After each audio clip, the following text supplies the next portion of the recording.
we have an arithmetic progression. It's given here that the sum to the first m terms equals sum to the first n term.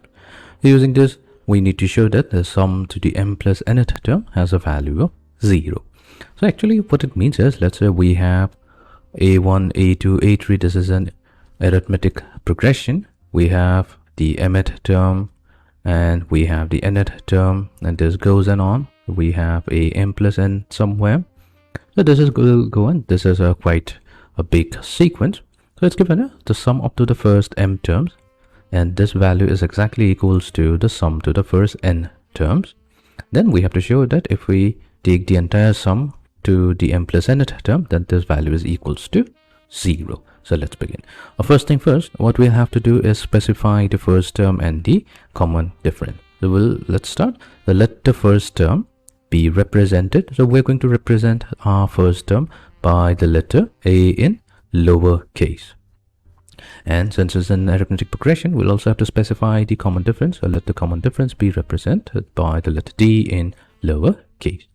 Now, we are going to use the fact that since s of m, that means the sum up to the m terms is equals to sum of the n terms, that will be equals to, we'll use the general formula where m over 2 multiplied to 2 times the first term plus m minus 1 times the common difference d. So this value is equals to n over 2, the sum to the n terms, multiplied to 2a plus n minus 1 times the common difference d. So here we can cancel out 2 and 2. So this was going to give us 2am plus m times m minus 1 times d equals to 2an minus n times n minus 1 times d.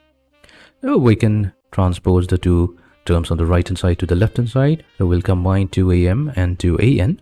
So we have 2a multiplied to m minus n plus we will combine m times m minus 1 with n times n minus 1, and this entire expression will be multiplied to the common difference d. So this value is equals to 0. Furthermore, we have 2a times m minus n plus we have m multiplied to m minus 1. So this is going to give us a value m squared minus m, and negative n multiplied to n minus 1 will be negative n squared plus n multiplied to d equals to 0. So 2a times m minus n plus, let's combine m squared minus n squared, and then we will combine negative n and positive n by taking negative 1 as the common factor. So we have negative of m minus n multiplied to d equals to 0. 2a times m minus n plus we have m squared minus n squared, so that's m minus n times m plus n minus m minus n times d. So we can factor out m minus n from within the parentheses. So this is going to give us 2a multiplied to m minus n plus m minus n whole multiplied to m plus n.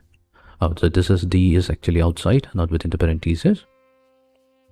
So we have m plus n minus 1 multiplied to d. So this is equals to 0.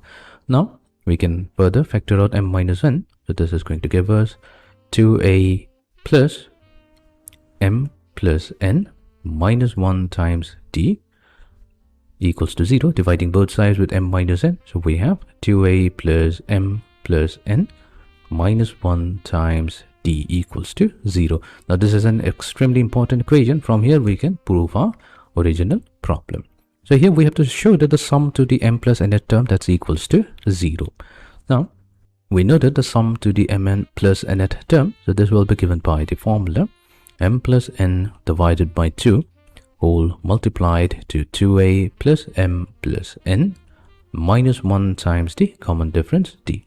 Now we already obtained that this value is equals to 0. So we have m plus n over 2 whole multiplied to 0. So that means the sum to the m plus nth term is equals to 0 whenever we have the condition that the sum to the first m terms equals the sum to the first n terms.